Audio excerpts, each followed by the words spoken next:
à des risques. Fatima. Non, mais tu as décrit les faits. Chaque mot était une circonstance aggravante. C'était presque un sketch. Voiture volée, alcool, vitesse. Stupéfiant aussi. Ouais. Non, mais à part soupirer très fort. Un Et moment. pleurer peut-être aussi. Non, mais non, on n'est plus au stade où on pleure là. Enfin, vraiment, moi, je pleure plus. Hein. Là, on est au stade de la colère aussi. Quand on écoute ce père-là, comment ne pas être en empathie, en compassion totale avec ce père de famille parce que son fils n'a absolument rien demandé. Et là, on est dans les situations d'injustice totale. Il avait même son casque, il est là, et puis sa vie est arrachée de cette manière-là.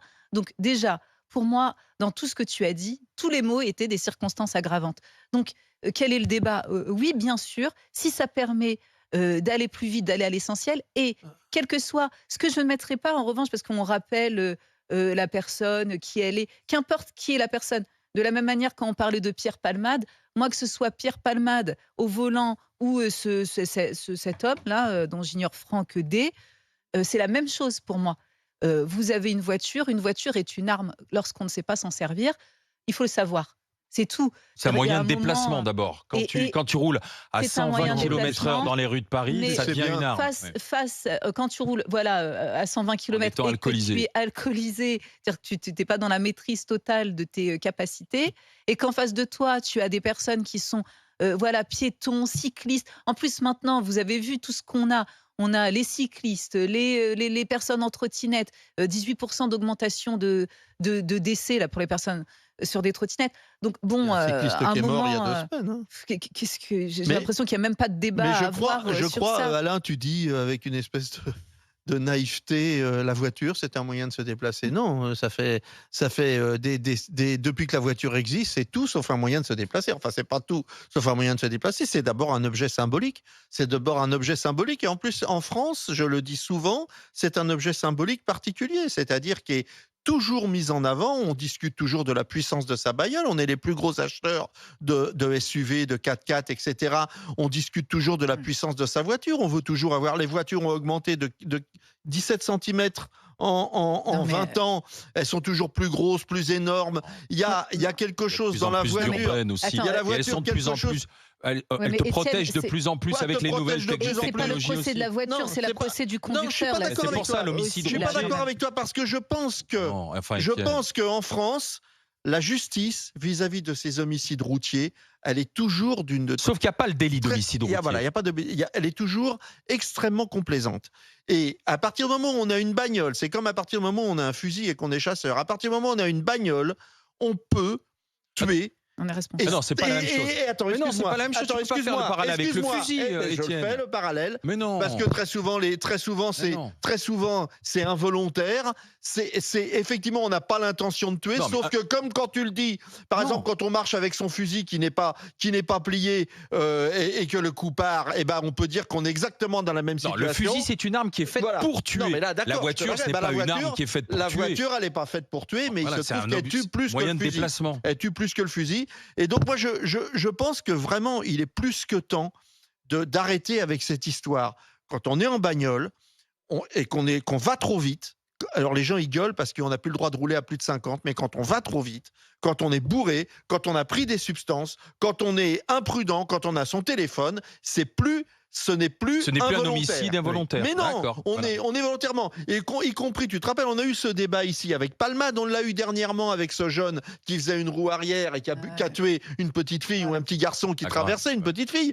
C'est exactement toujours la même chose. Oui. Le gars, on peut pas lui dire qu'il a volontairement tué cette petite fille. Et le mec est certainement extraordinairement malheureux. Sauf que si tu fais une roue arrière et que tu cognes quelqu'un, t'as quand même une part de responsabilité énorme, et on peut pas juger ça comme un homicide involontaire, comme quand, sans le faire exprès, je sais pas moi, tu te bats avec quelqu'un, ou je sais pas moi, tu tues quelqu'un vraiment par... Non, c'est absurde. c'est affreux tout ça. Et il faut que M. Aleno obtienne gain de cause par la justice. Qu'il y ait l'homicide routier. Moi, je suis très très sensible au problème de sécurité routière, parce que la sécurité routière, on peut croiser à tout moment, la vie peut basculer. Mais oui. On peut ruiner toute une vie pour des générations presque. Et on est souvent écouté peut-être par les artisans, notamment les gars déconnez pas trop, levez le pied avec les camionnettes. Là, en Anjou notamment, je vois souvent des camionnettes qui vont très très très vite dans des virages montants, dans des virages descendants.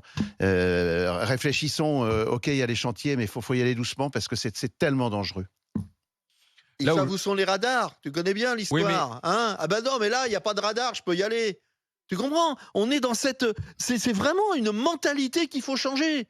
Il faut changer la mentalité. Alors, C'est pas est-ce que parce le qu'il n'y a fait de pas de savoir radar qu'existe- qu'on va à 110 à l'heure. Est-ce que le fait de mettre Oui. un homicide routier, ça peut faire changer la En mentalité? tout cas, Parce que c'est ça, c'est faire changer la mentalité, ce que veut Yannick Aleno, le père d'Antoine, c'est-à-dire ça fera changer la mentalité peut-être du conducteur, il faut alourdir les peines, et aussi des magistrats aussi, parce qu'aujourd'hui il faut taper fort contre tous ceux qui prendront le volant en étant alcoolisés, ou qui disent il y a personne, il est 23h, il y a personne dans les Voilà. rues, je peux appuyer un peu sur le champignon. quoi, Or, tu c'est vois. justement là que se passent les accidents. Hein. C'est Jonathan qui veut témoigner. Bonjour Jonathan. Oui, bonjour. Bonjour. Bonjour. Qu'est-ce que vous en pensez? Il faut le délit d'homicide routier, Jonathan? Ah mais tout à fait. Tout à fait. Moi, je suis désolé, mais là, j'en peux plus d'entendre homicide involontaire. Je vous rappelle les faits. J'ai perdu mon petit garçon au mois de juin. Il a été percuté par une personne qui était en excès de vitesse dans une zone 30, Ah, vous aviez sous témoigné. stupéfiant, Ouais. en récidive de conduite sous stupéfiant. C'est horrible. Donc, il a été jugé. Il a pris 3 ans, Voilà, dans 24 mois avec sursis, c'est ça. 12 mois de mise à l'épreuve, C'est pas ça. de mise à l'épreuve de bracelet. Ensuite, il a eu une annulation, c'est ça qui me fait bondir en fait, une annulation, une interdiction de repasser le permis pour une durée de 6 mois.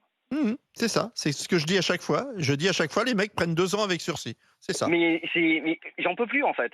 J'en peux Absolument. plus parce que pour moi, involontaire, il a roulé son joint, c'était pas involontaire. Quand il a pris le camion pour aller chercher ses matériaux, c'était volontaire. Il est responsable, clairement. Mais Oui, bien sûr. Tout à fait. Mais Un tout à criminel. fait. Mais le problème qu'il y a, c'est que pour la justice, non. Il n'a pas voulu tuer sciemment votre fils, quoi. Il n'a pas voulu tuer sciemment. C'est un accident. On m'aurait dit, il a été ébloui par le soleil, il n'a pas vu. Je le comprends. Je suis sur la route. Les circonstances qu'il vit, mes collègues routiers, n'importe qui, du moment qui est derrière un volant, en traverse tous les jours. Un bus à l'arrêt, en plus, c'est pas moi qui le dis, c'est lui. Un bus à l'arrêt avec des enfants qui gravitent autour. Il a trouvé le moyen d'être en excès de vitesse. Ouais, Et on c'est me dit vrai. que c'est un homicide involontaire. Mais le pire dans l'histoire, et je bondis moi, c'est que à son contrôleur judiciaire, il a été dire qu'il n'en avait rien à faire, que ça n'allait pas l'empêcher de continuer à faire sa vie. Moi, j'ai entendu ça au tribunal. Et par-dessus, je me prends une deuxième douche froide, c'est le verdict, 3 ans de prison. Mhm. C'est dans 2 choses 24 différentes. avec Que le mec sursis. soit un sale con, c'est une chose. Mais mais il là- aurait pu être un sale con, elle est au trou. Ouais, enfin, faut simplifier la justice. Il est responsable, terminé. Bien sûr, je suis d'accord avec Emmanuel. Pour moi, oui, je suis désolé, mais l'involontaire, du moment que ça devrait se passer, je crois que c'est au Canada ou aux États-Unis, Oui, oui. un accident involontaire, c'est En vous êtes Allemagne ébloui par le soleil, En Allemagne, Ouais. vous crevez, ça c'est involontaire. Vous En prenez de Allemagne- la drogue, des médicaments ou de l'alcool, c'est volontaire. en Et Allemagne, c'est aujourd'hui- clair. L'excès de vitesse, c'est volontaire. Voilà. Jonathan, Mais bien Jonathan, fort de cette tragédie, de ce drame que vous avez vécu, ce serait intéressant de voir, justement, de suivre le procès Ah oui. des chauffards qui ont ôté la vie à Antoine Aleno, voir ce qu'ils se disent, quelle est leur ligne de défense. Alors leur ligne de défense, c'est dire mais si on a retrouvé le casque d'Antoine Aleno loin, c'est peut-être parce qu'il était mal attaché aussi son casque. On va suivre l'ouverture du procès. On a posé la question. Bah, ça, les Est-ce que vous êtes OK pour qu'il y ait un Ils vont délit tout trouver, d'homicide routier? Après, c'est le travail de la Oui, défense. oui, non, mais sûr. bien Non, sûr. non, oui, mais enfin, c'est honteux. Délit d'homicide routier, vous dites oui à plus de 86%. Et franchement, toi, Jonathan, je vous remercie de ce témoignage. Vous allez voir, on va continuer de parler de la voiture dans un instant, parce qu'il y a cet accident, et puis il y a la manière dont aujourd'hui on vit la route. Il y a cette étude de Vinci Autoroute. Aujourd'hui, 95% des Français redoutent le comportement Des autres. des autres. Ouais, bah ouais. C'est ça qui est fou. Mais pas 2. Ben, Alors qu'on est tous en l'automobiliste infraction. craint le comportement du cycliste, le cycliste craint le comportement de l'automobiliste craint le comportement du piéton, le piéton craint le comportement. En fait, aujourd'hui sur la route, on a tous peur les uns des autres. Comment on en est arrivé là? Pourquoi? Comment en sortir? 32-16 pour en discuter avec les GG. RMC jusqu'à midi. Les grandes gueules.